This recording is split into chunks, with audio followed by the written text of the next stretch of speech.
The alien world of Zalrith was falling apart. Ash covered the skies. Fires burned in every city. The people, tall and thin with glowing eyes, screamed as explosions shook the ground. Their enemies, the Drekker, had come without warning. Giant warships blocked out the sun. Black-armored soldiers stormed homes and destroyed everything. No help came. No one answered their calls. Their allies had betrayed them. Their hope was fading. Inside a ruined command center, High Speaker Velrun held a cracked communicator in his shaking hands. "Try again," he shouted. "Someone. Anyone." "But the relay is damaged," said a young technician. "Even if it works, the signal could go anywhere." "I don't care," Velrun said. "Send it. Send it now." The technician looked at the fire spreading down the hallway and pressed the button. A single message echoed into the stars. "This is Zalrith. We are under attack. Please help us. We beg you." The signal slipped through broken satellites and dying beacons, bouncing through deep space like a whisper. It passed abandoned stations and forgotten borders. Then, somehow, it reached a place no one expected. It reached Earth, thousands of light years away. On Earth's moon, the Orbital Defense Corps came alive. Red lights blinked, sirens screamed. The AI network scanned the message. "Unknown alien distress," the system noted. Keywords detected: help, attack, destruction. It did not ask questions. Earth didn't need to ask. Far below, deep under the Colorado mountains, General Reva Kane sat in a cold metal room. Her silver uniform shone under the lights. She stared at the message on her screen. Behind her, a giant map displayed the coordinates of the alien planet. "They're begging," said the officer beside her. "Should we send a diplomatic team?" "No," Reva said. Her voice was calm and cold. "Send a fleet." "But, General, they asked for help," Reva said, standing up. "We'll help them, with fire and fury." The room fell silent. Moments. Later, Earth's most dangerous war fleet, the Red Dawn Armada, began to launch. The sky over Zalrith glowed red once again. But this time, it wasn't the Drekkar, it was something worse. Strange ships entered orbit. They were massive, shaped like dark knives, silent and fast. The Zalrithians looked up in fear. They thought the Drekker had returned with more death, but these ships were different. The Drekker noticed them, too, and panicked. New contacts. A Drekker officer shouted, "They're not ours." "What do you mean? Whose are they?" "They're unknown, but they're locking weapons." Before the Drekker could respond, Earth's warships opened fire. Blue plasma beams sliced through. Enemy ships, railguns tore through Drekker armor like paper. The sky became a graveyard of burning metal. On the ground, Zalrithians ran outside. Some cried, some cheered. Some just watched in silence. Velrun stood on a tower's edge, staring up. "Who are they?" he whispered. No one answered inside the Terran flagship Vengeance. General Reva Kane stood in the command bay, Phase 1 complete, an officer. Reported, "Enemy orbital control destroyed." "Begin Phase 2, Reva ordered. "Wipe the surface." "Surface, ma'am?" the officer asked. "Even near civilian zones?" Reva looked at him with sharp eyes. "They sent a call," she said. "We answer it our way." Drekker bases exploded across Zalrith's surface. Earth's machines dropped from orbit hover tanks, drones, hunter-killers. They moved fast, without emotion. They didn't speak. They didn't wait. They just destroyed. Zalrithians watched as entire Drekker strongholds vanished in fire. But they also watched as their forests burned. Villages near battle zones were caught in the storm. Terran machines didn't check who lived where. To them, everything near the enemy was part of the war. A Zalrith mother cried as her home collapsed. Her child looked up and asked, "Are they saving us?" She couldn't answer. That night, Velrun stood in a city square filled with ash. Terran soldiers, human and machine, moved through the streets. Some ignored him, some scanned him with blinking lights. None spoke. He finally stepped forward and called out, "Wait! Please, we are grateful. But you're killing too much." A tall woman turned to him. Her black armor gleamed with red lights. Her face was hard, unreadable. "I'm General Reva Kane," she said. "Speak." Velrun bowed slightly. "We needed help, but this is more than war. You're burning everything, You called for help, Riva said. This is how we help. There are innocent children, elders, scholars. There are only survivors, she said, cutting him off, and those who are in the way. Velrin felt his heart sink. Then you're no better than the Drekker. Riva leaned closer. The Drekker conquered worlds slowly. We erased threats completely. Back in space, Earth's ships remained quiet. No music, no celebrations, just numbers, heat signatures, and kill counts. Earth had changed. After centuries of betrayal, invasion, and war, humanity had become something else, something cold, something unstoppable. The Zalrithians had begged the stars for mercy. But mercy didn't come. Earth did, and Earth doesn't believe in mercy anymore. Smoke still covered the skies of Zalrith. Black clouds rolled over broken cities. The air smelled like ash and melted steel. But the screams had stopped. The Drekker were no longer attacking because they were already dead. Earth's warships floated above like silent gods. Their cannons glowed. Their drones moved in clean patterns, searching for movement. Anything that moved without authorization was tagged. Anything tagged was erased. General Riva Kane stood inside the command center of the Vengeance, watching the planet below. We've secured the major sectors, her officer reported. 87 Drekker outposts destroyed. No survivors confirmed. Riva nodded slowly. And the locals, fearful, he said. Some are trying to rebuild. Others are hiding. Riva turned her eyes back to the screen. Let them watch. Let them remember what real power looks like. Down on the surface, Velrin walked through what remained of the council hall. Stone pillars were cracked, and ancient texts lay scattered. On the floor, he coughed as dust filled his lungs. Others followed him, council, leaders, teachers, even a few survivors from the militia. We must speak to them, one said. The humans don't understand us. Velrin shook his head. No, they understand. They just don't care. They saved us. Velrin turned sharply. Did they? Or did they just kill faster than the Drekker? Outside, a large shadow passed.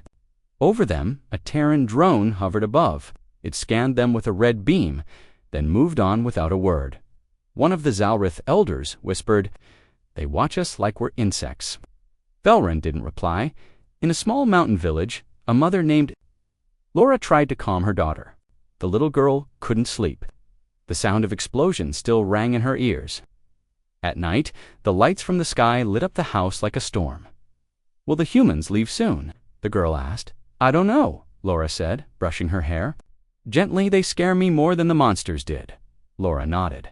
They scare me too. Suddenly, a knock came at the door. Not loud, just steady. 1, 2, 3. Laura opened it slowly and froze. A Terran soldier stood there, face hidden behind a black helmet. Behind him were 2 machines, scanning the house. He raised one hand. This area is marked for clearing, he said, in a robotic voice. You have 30 minutes to evacuate. What? No? There are only families here. Warning, non-compliance will result in termination. The soldier turned and left. Laura grabbed her daughter and ran. Back on the Vengeance, Riva reviewed the next target zone. It was a Drekker fortress, hidden deep underground. Scans showed life signals, but also possible Zalrith refugees nearby. Should we delay the strike? Her weapons officer asked. Riva stared at the screen. No, Drekker remnants cannot be allowed to regroup, but if there are locals, Riva cut him off. Then they made the wrong choice by staying close to monsters. The officer hesitated. Yes, General, fire.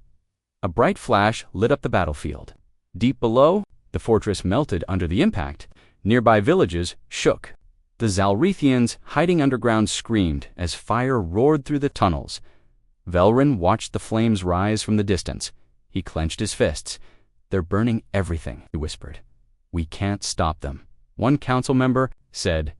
We don't have to stop them, Velrin replied. We have to make them see us. He turned toward the only active Terran base on the surface. I'm going to speak with them. The base was guarded by tall steel walls and gun towers. Machines walked the perimeter, glowing eyes scanning in all directions. Velrin approached alone, holding nothing but a white cloth in his hand. A drone flew down in front of him. Identify. I am High Speaker Velrin of Zalrith. State your purpose. I request audience with General Riva Kane. The drone paused, then it flew back. The gates slowly opened. Inside, Riva stood in front of Velrun. Her armor was clean. Her eyes were tired but sharp. You again, she said. Yes, Velrun replied. I came to ask you one thing. Why? Why what? Why do you fight this way? No warning, no mercy. No care for the ones who live here.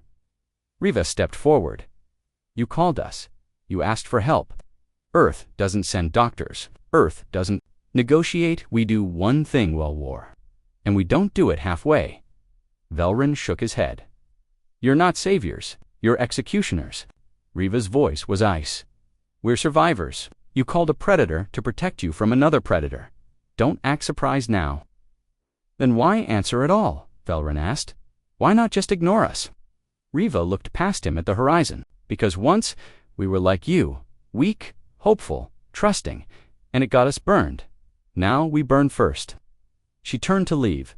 This is the help you asked for, she said over her shoulder. Be thankful we didn't come for you. Hours later, Earth's command center received a new message from Riva Kane. Drekker forces on Zalreth eliminated. Civilian resistance minimal, planet pacified.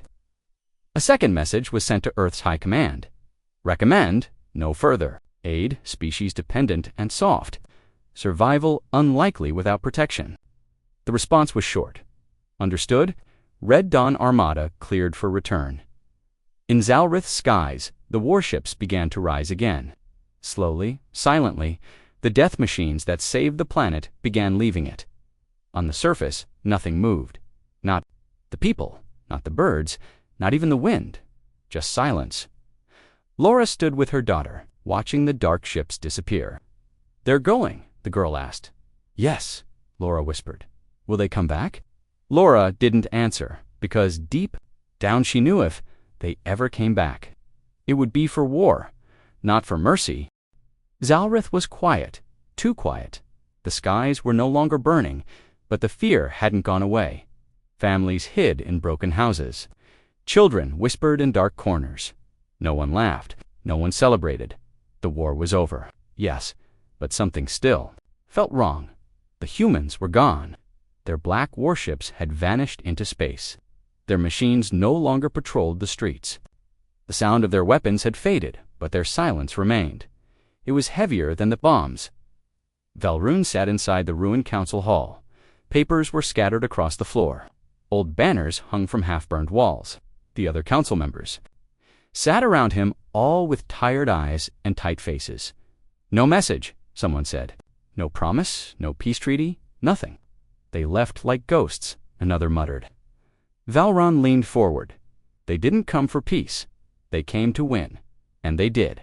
But what now? Asked the oldest counselor. We can't survive. Like this. Our farms are gone. Our cities are broken. And our people are afraid of their own sky. Velrun said nothing.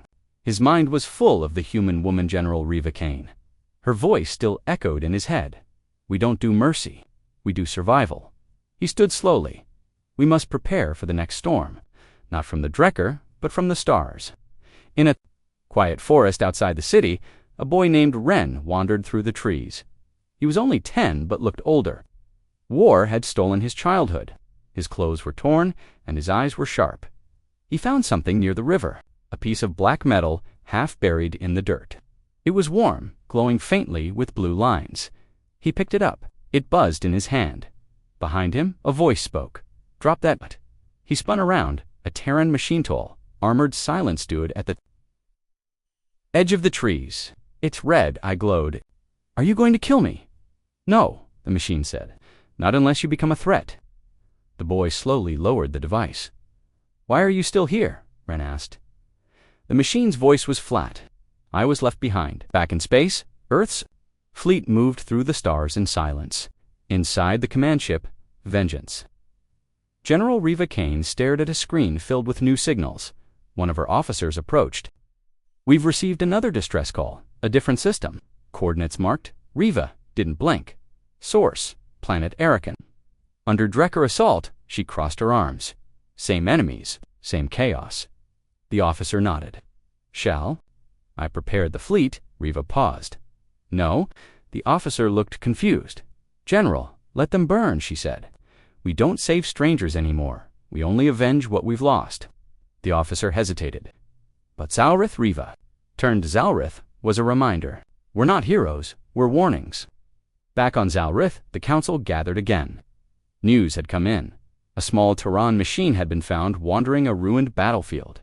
It hadn't attacked, hadn't spoken. It just moved, watching, scanning. Should we destroy it? Asked a counselor. No, Velrin said. We should speak with it. That's dangerous. Not as dangerous as silence. Later that night, Velrun approached the machine. It stood still beside a fallen statue, red lights glowing dimly. "I am Velron," he said. "Do you understand me?" The machine responded instantly. "Yes. Why are you still here? I was left forgotten." "No," the machine said. "I remained to observe." "Observe what?" "You." Velron stepped closer. "To what end?" "Judgment." He frowned. "Whose judgment?" There was a long pause. Ertz. Ren returned home with the broken device. His mother? Laura gasped when she saw it. "Where did you get this?" "In the forest, I met a Terran bot." She knelt and grabbed his shoulders. "Did it hurt you?" "No, it talked to me." She looked at the device. It pulsed softly in her hand. "It's still alive," she whispered. Later that night, while Ren slept, Laura sat by the fire, staring at the object. She knew it wasn't just metal. It was memory, and Earth never forgot. On the edge of the Zalrith system, far above the planet, a small hidden satellite blinked to life. It had been silent for weeks. Now it sent a message. Zalrith, observation complete. Species behavior, passive, survival chance, 42%. Recommendation, no further action. Watch only. Back on Earth, a cold machine read the message. No emotion, no approval, just data. Velrin stood in the ruins of the Capitol. He looked up at the stars. "We thought help would save us," he said aloud. Behind him, the machine moved closer. "You were not saved. You were tested." Velrin turned. "Why us?" "Because you cried the loudest." Velrin lowered his head. "And now you're alone again. But they will return, won't they?" The machine didn't answer, and that silence said everything. 3 days later, a Drekker scout ship entered Zalrith space. It was small, fast, and trying to escape something. It didn't expect to find Zalrith still alive. It scanned the planet and sent a signal back to its fleet. Zalrith wasn't dead. Not yet. The Drekker would fix that. They began to turn down on the surface. Alarms blared once again. Velrin ran to the top of the broken tower. He saw the fire trail. In the sky, it was coming fast. Not humans, not machines. This time, it was the Drekker. And this time, no one was sure Earth would come back. Velrin raised his head and whispered one word. "Please." In a hidden corner of the forest, the abandoned Terran machine lifted its head. It had heard the signal dot again, and in its silent core, something lit up. A line of code, a purpose, a whisper sent to the stars. Zalrith threatened again. Authorization. Required requesting fire. Far across the void, Earth's eyes opened once more. And this time, they weren't coming to help. They were coming to end everything. The fire in the sky was not a comet. It was a warning. The Drekker were returning.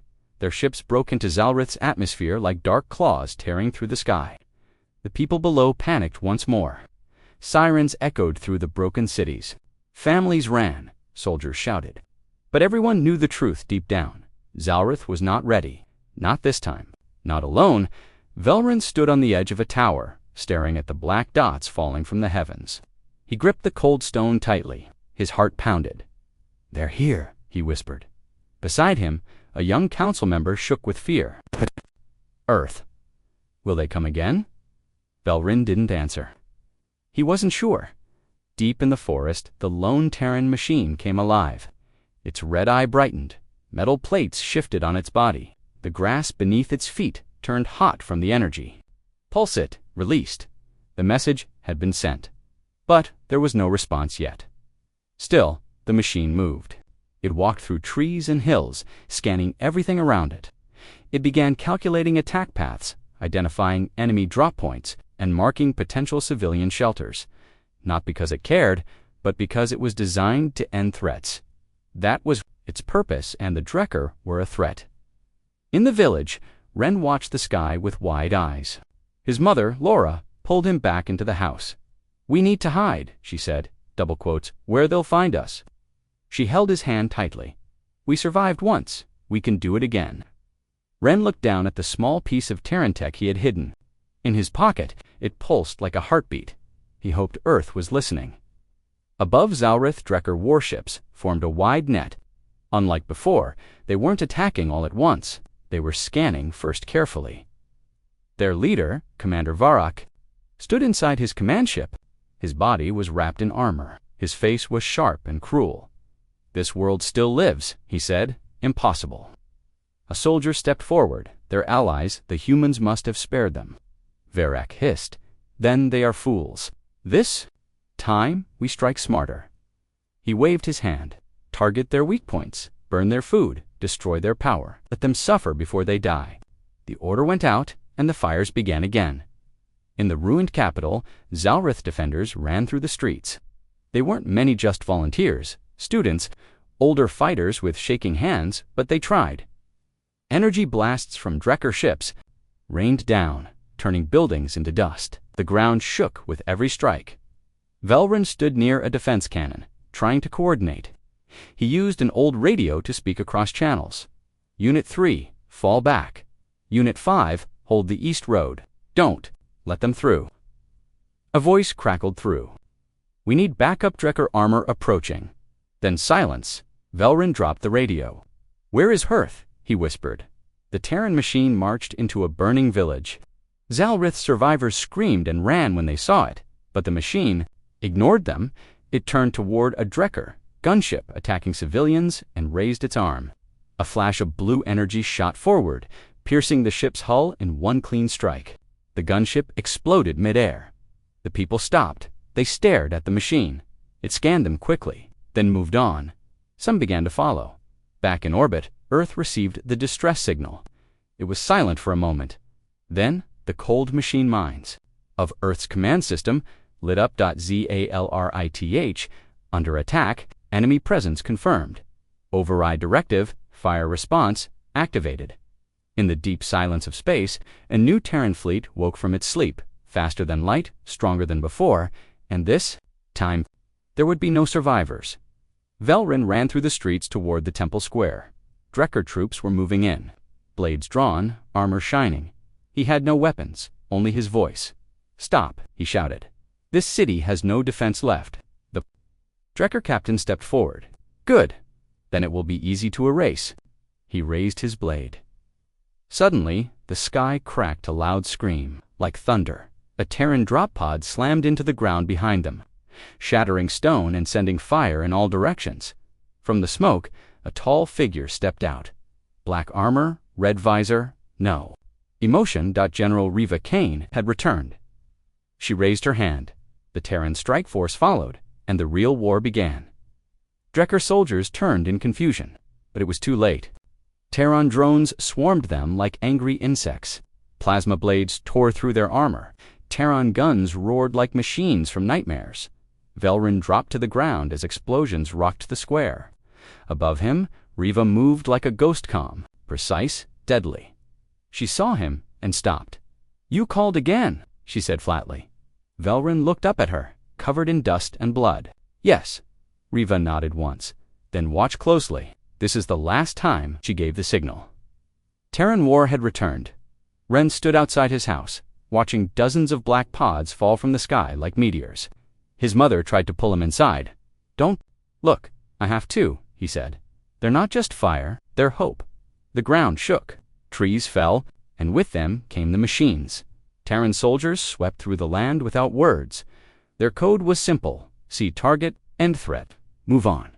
The Drekker never stood a chance. Commander Varrock saw the Terran ships arriving from orbit. Dozens, hundreds, all weapons hot, all systems locked on his fleet. "Impossible," he growled. "We crushed this world once." His officers shook with fear. "We should retreat." Varrock bared his teeth. "We don't run." The first Terran salvo hit. One ship exploded. Another Varrock gave the order to fire, but it didn't matter. Earth was no longer answering a cry for help. It was answering with vengeance. On the surface, Riva led the charge toward the last Drekker base. It was a stronghold hidden beneath a mountain. Her soldiers didn't speak, her drones flew ahead. Her command was final: burn it down. The Zalrith survivors watched from the hills as Earth's wrath unfolded. The sky turned white. The mountain shattered, the Drekker screamed. And then they were gone. When it was over, Riva stood in the ruins. Her armor was black with ash. Her face showed no joy. Velran approached slowly. "You came back," he said. She looked at him. "You didn't leave us a choice. We didn't know if you would return." "You cried," Riva said, "and Earth answers crying. But at what cost?" Riva turned away. "That depends on how loud you cry next time." High above, Earth's system sent one final message to its fleet. Zalrith threat neutralized. Survivors sufficient. Action complete. The fleet turned. The silence returned. But this time Zalrith knew what it meant. It meant they were safe. For now, and that, Earth had once again answered Dot with fire and fury. The sky above Varnik 3 turned dark. Not from nightfall, but from smoke, ash, and fire. The enemy had returned. The Krogan swarm, cruel and merciless, rained destruction on what remained of the once beautiful city. Buildings crumbled, streets burned. Civilians screamed. Commander Kira Vale stood at the edge of the defense line, her rifle heavy in her hands. Beside her were Varnakian fighters, tired, bleeding, and broken, but not yet dead. She turned her gaze toward the eastern ridge where black clouds boiled upward. "They're coming again," she said coldly. A Varnakian soldier, young and trembling, asked, "Will the humans come back?" "You said they would help." "They already did," Kira said. "They gave us the fire. Now it's our turn to use it." The boy swallowed. "But we're not soldiers, like you." Kira looked at him, eyes hardened by too many wars. "You don't have to be. You just have to fight like you have nothing to lose."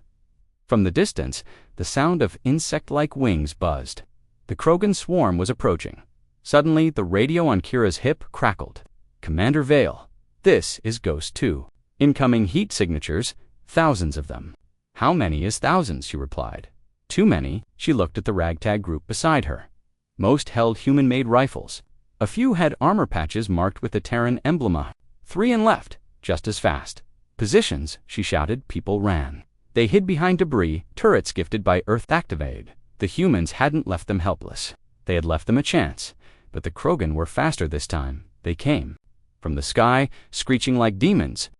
They didn't even wait till land blasts of plasma struck the barricades before the defenders could fire back.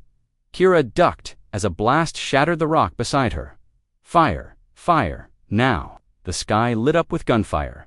Human and Varnakian tech screamed. Together, missiles, railguns, shock, rounds all, built by humans for one thing, total destruction.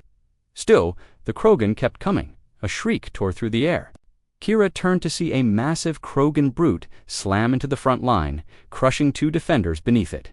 "Grenade," she yelled, and one of the Varnakians tossed a Terran floss bomb. The explosion tore the beast apart. Kira coughed in the smoke. Her vision blurry. "Hold the line. If we fall here, the city dies." But they were falling, one by one. Behind her, someone screamed. "They're breaking through." Kira spun and saw a section of the wall collapse. Krogan poured through like ants. She raised her rifle butt. It was too late. Then came the sound it wasn't like before. It wasn't gunfire. It was a hum. Deep, vibrating, mechanical. The sky flashed blue. A massive shape entered the airspace, glowing with power. A voice boomed from overhead. "This is the Terran warship, Vindicator." Plea was heard. Everyone froze Ivan the Krogan. The warship opened fire. Not with bullets, not with missiles. With beams of blue fire that vaporized Krogan like dust. The ground shook. The ridge exploded. The swarm scattered. Then more came, 1, 2, 5, 10 warships. The sky was no longer dark from smoke butt. From Earth's fury, Kira stared in disbelief. They came back. A drop pod crashed near her, spraying dirt. Its doors flew open and out, stepped human soldiers in black armor with red visors, Deathworlders, Commander Vale. One of them asked. She nodded, stunned. "Orders," she breathed out. "Wipe them out." The Deathworlders moved with terrifying precision. Where the swarm once held dominance, now there was only chaos. Humans fired plasma bolts and railgun slugs, slicing through Krogan ranks. Varnakians rallied behind them. The tide was turning, but then something worse emerged. From the rear of the Krogan army came a beast. Larger than any seen before, its skin shimmered, its mouth dripped acid. It roared and even the Terran armor shook. "What the hell is that?" one soldier whispered. Kira didn't blink. Their last weapon, the creature charged. Railgun shots barely slowed it. Human tanks rolled in, blasting it with sonic cannons, but it kept moving. A Varnakian elder screamed, "It feeds on energy. You must use the old fire." Kira remembered. She turned to the Deathworlder squad leader. "We need a kinetic strike. No energy. Old school destruction. Coordinates." He asked. She pointed to the beast's path. There he radioed the Vindicator. "Orbital kinetic strike. Grid. Alpha Ninsavan. Non-energy payload. Confirmed," came the reply. "T-minus 15 seconds. Kira shouted, "Everyone get down." The beast roared. It reached the front line. Then the sky cracked. A rod of tungsten dropped from orbit. At hypersonic speed, struck the beast. The impact was like a miniature nuke-no fire, just force. When the dust cleared, the monster was gone. Nothing remained but a crater. Silence fell, one by one. The Krogan fled, VARNA, KIANS, stared in disbelief. Human soldiers didn't cheer. They just reloaded. Kira stood slowly. Her voice shook. "You answered our call," the squad leader replied. "Humanity doesn't forget its allies." From above, more drop pods fell. Supplies, medics, engineers, .VARNAK-23. Would live, Kira turned? To the young soldier who had asked if help would come, he was still alive. Barely. She knelt beside him, "You see," she said softly. "They brought the fire." He smiled weakly. "Then we gave them fury." She nodded. "Together, we survive." And from the heavens, Earth watched, not as conquerors, not as saviors, but as warriors who answered a plea with fire and fury. The enemy fleet appeared like a black cloud over the stars.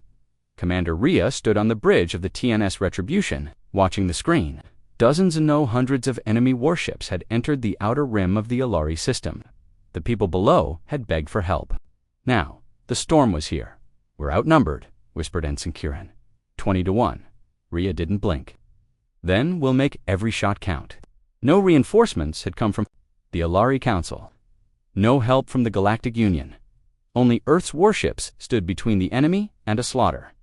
The alien race called the Tharkesh had no mercy. They burned cities, took slaves, and silenced any world that resisted. Their message was simple: submit or die. But humans were not born to kneel. Enemy cruisers locking on, the tactical officer said. They're powering plasma lances. Evasive. Maneuvers, Rhea ordered, full shields. Bring railguns online.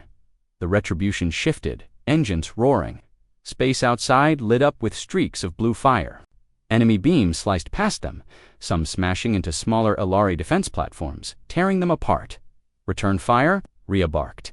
The human railguns opened up, firing slugs the size of cars at hypersonic speeds. One Tharkesh destroyer exploded in a spray of metal and fire. Another veered off, crippled. But more kept coming. From orbit, the Alari capital looked peaceful blue oceans, green land masses. But Rhea knew it was a lie. Millions of lives were down there. If the Tharkesh broke through, it would all be gone. "We're not going to hold," Kieran said quietly. Rhea turned to him. Her voice was calm but firm. "Then we make them pay for every meter they take." Alarms rang out again. "New contacts entering the system," shouted the sensor officer. "Tharkesh. Reinforcement Fleet 3 dreadnoughts incoming." Kieran's face went pale. 3 dreadnoughts. That's suddenly another alarm. Wait, second wave entering, not Tharkesh. I think they're Terran signals." The bridge fell silent. Then the screen lit up. Over a dozen massive warships tore through the darkness. Each bore Earth's symbol. The largest was the TNS Judgment, over 4 kilometers long. Its weapons glowed red-hot. Rhea stared, stunned. They came. The Judgment opened fire without warning. A A single blast from its spinal rail cannon cut one Tharkesh dreadnought clean in half. The others turned in panic, unsure of what was happening. More Terran ships followed. Drath Hammerfall, Night Reapreach 1, a monster built for war. Fighter swarms poured from their hangars, screaming toward the enemy like a metal tide. "Command, this is Fleet Admiral Cole," came a voice over the comms. "You're not alone anymore. Let's show them what fire and fury really means." Rhea grinned. "With pleasure, Admiral." What followed wasn't a battle, it was a slaughter. Terran warships moved with brutal precision. Every shot counted, every hit destroyed. The Tharkish fleet, once proud and feared, began to break apart. They had never faced humans at full strength. They couldn't handle it. Down on the surface, the Alari watched in awe as the sky turned to fire. But the fire came from their protectors. A young Alari child looked up and asked, Is that the help we called for?" His mother, tears in her eyes, nodded. Above, the judgment drove through the heart of the enemy line. Weapons blazing, and behind it, Earth's warfleet answered not with words, but with justice, with vengeance. You don't get soldiers, you get a reckoning. No lights, no sounds, just shadows on the edge of sensors. Captain Rhea stood on the bridge of the HSS Thunderclaw, staring at the flickering screen. "Are those enemy ships?" she asked quietly. Lieutenant Marco checked the readings again. "They're not broadcasting any signals. No ID, no response to hails, just moving." "Straight toward us," Rhea said. Her jaw tightened. "Red alert, bring weapons online. We're not taking chances this time." The Ghost Fleet, the Thunderclaw, had just finished rescuing the last survivors from the Tarlon colony. The planet burned behind them, black smoke twisting into space like claws. Thousands had died. Only a few ships escaped, and now, without warning, something new appeared. 50 dark shapes moved through the void, too organized for debris, too quiet for a normal fleet. Their outlines were strange, twisted, as if the ships were once something else, rebuilt for a darker purpose. "They look," old Marco said, squinting, "like Earth tech, but distorted." Rhea felt a chill crawl down her spine. "You're saying they're using human designs?" "I don't know," Marco whispered, "but it's close, too close. Signal the Vanguard and Stormpiercer. Tell them to hold formation. Shields up, weapons armed." A familiar signal suddenly. A soft sound crackled through the cum static, then a distorted voice. "PLE ASE stop them. Rhea leaned forward. "Clean it up." The voice repeated, louder this time. "Please, stop them. They've taken us. They wear our skin. We are not them." Marco turned pale. That came from one of the enemy ships. Another signal came in, this time in perfect English. "This is the Ghost Fleet. Humanity abandoned us. Now we return to burn." "What the hell?" Rhea snapped. "Patch me through to Admiral Core." The Admiral's face appeared, stern and scarred. "I heard it too, Captain. Prepare for full engagement. These things are no longer human, but they once were." She asked. Core nodded grimly. "Long ago, a black project from before the Pax Solar Treaty. Lost ships, dead crews. AI experiments. They were buried for a reason. The ghosts that remembered Daz the Thunderclaw moved into battle position. The enemy fleet stopped moving. Then, without warning, 100 smaller drones spilled out from the lead ship, thin, needle-like things that moved fast, too fast. "Engaging countermeasures," Marco shouted. But the drones weren't attacking. They scattered, sending signals scrambling the comms, the sensors. Suddenly, the fleet blinked off the radar. "They're cloaked," one crewman gasped. Double quotes, "No. They're inside our systems," Rhea said. "They're using old Earth tech. They know our protocols." An explosion rocked the ship. Sparks flew, engineering hit. "Minor breach," shouted a voice from below. The enemy wasn't using brute force. They were haunting the systems. Humanity's answer, "Enough of this," Rhea growled. "Send the command signal. Activate the Valkyrie." "Protocol." Marco hesitated. "That's only for planet-clearing missions. They're ghosts wearing human skin," she said, "and they're heading for the refugee convoy next. We burn them now, or they'll haunt the galaxy forever." With a single word, the Thunderclaw launched the Valkyrie, a missile forged in Earth's deepest labs. It moved slower than normal torpedoes, but what it carried wasn't speed. It was judgment as the missile reached the center of the Ghost fleet. It didn't explode. It opened inside. A singularity engine collapsed space. A false black hole. Controlled brief. The Ghost fleet was pulled inward. No time to scream. No time to run. One by one, the shadows vanished. And then, silence. The Costa. Crew stood still, breathing hard, watching the empty screen. Did we just erase them? Marco asked. No, Rhea whispered. We freed them. Admiral Kor's voice came through. Well done, Captain. But this isn't over. If someone revived the Ghost fleet, they may have revived others. Stay sharp. Rhea stared out the viewport. They had answered the plea for help, but Earth's answer was fire, and the Ghosts, they were only the beginning. The air was heavy. The skies above the planet Tolkara turned black, not from clouds, but from human warships. General Sarek of the Tolkari Republic stood on the command platform of his capital city, eyes wide in fear. They're here, he whispered. The humans have come. No one replied. The message had been sent 2 days ago, a desperate plea. Sarek had hoped, prayed, begged that Earth wouldn't respond, but they had. With fury, from the clouds descended the Terran fleet. The dreadnought Judgment, flanked by a dozen destroyers, glowed with power. Their hulls bore the scars of countless battles. The black Terran flag rippled on digital banners of blood red. Earth encircled by fire. Captain Ala Moreno stood inside the Judgment's bridge, lock targeting systems.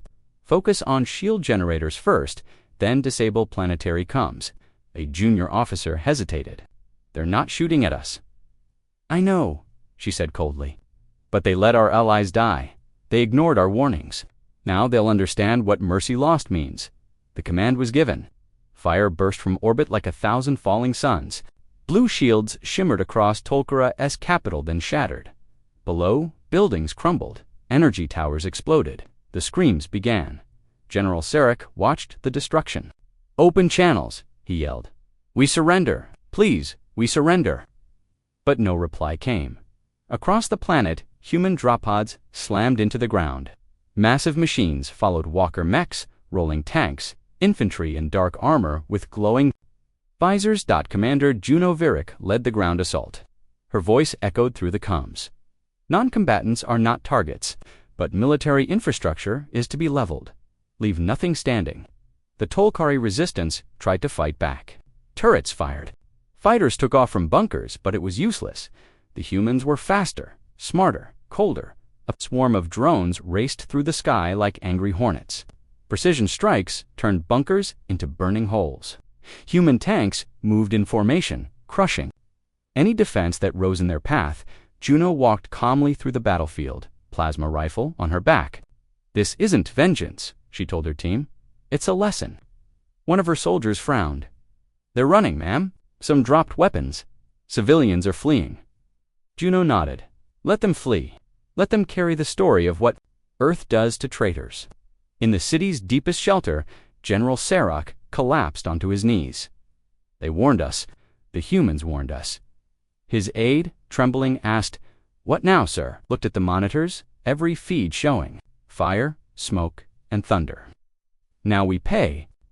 High above, in the Terran warship Judgment, Ayla stared at the silent message Sarek had sent. We plead for mercy.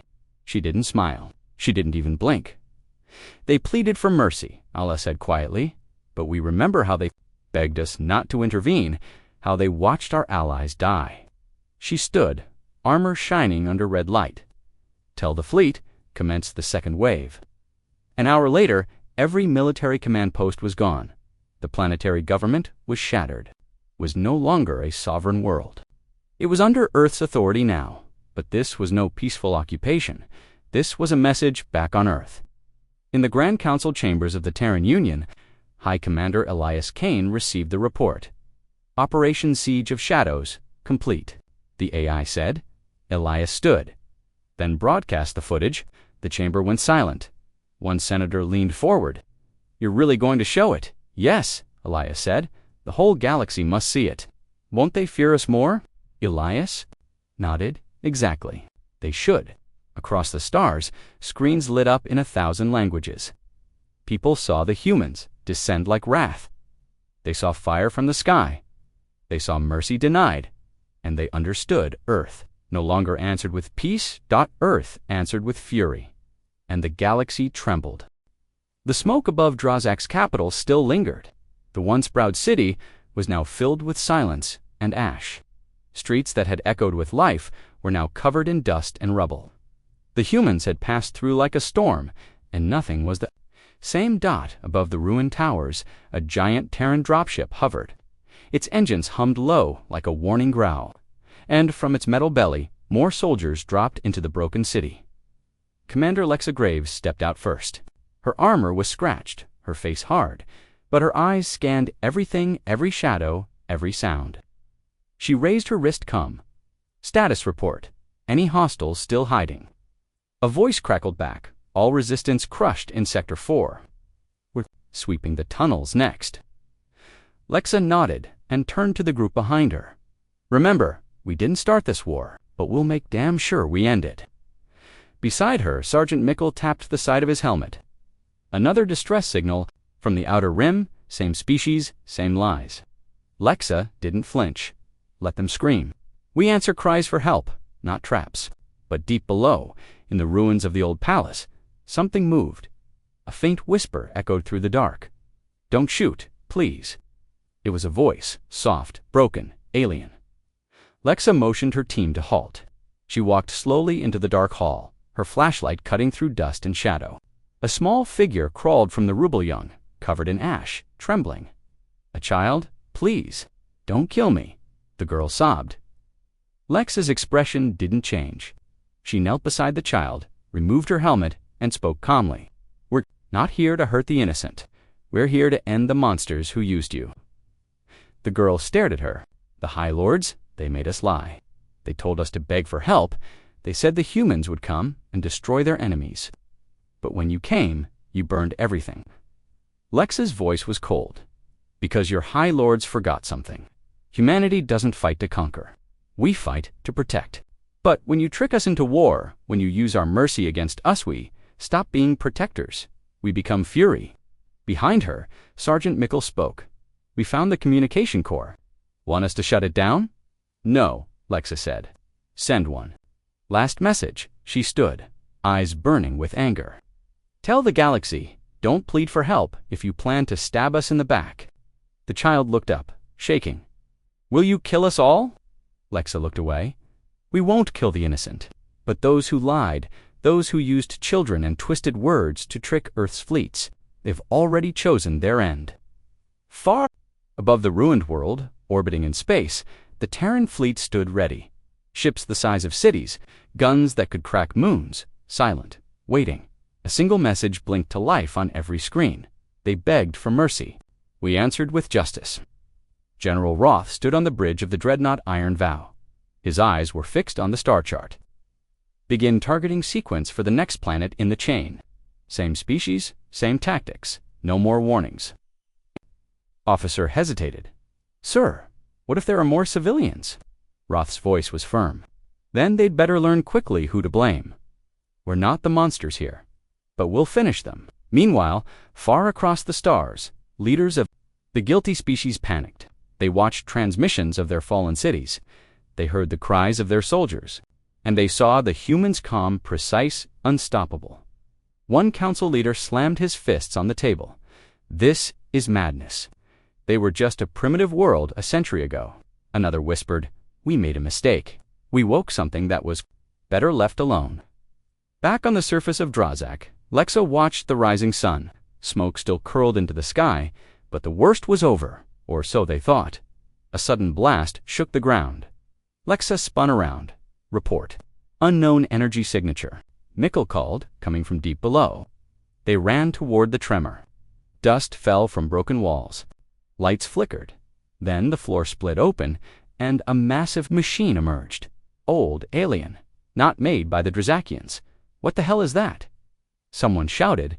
It was a buried war engine, a remnant of an ancient race. And now it was waking up. Lexa clenched her jaw. All units prepare for engagement. The machine's eyes lit up red. Its voice was deep, metal grinding on metal. You are not the creators, you are intruders. Prepare for cleansing. Above them, the Terran fleet saw the activation. Unknown tech, Roth said. Send reinforcements.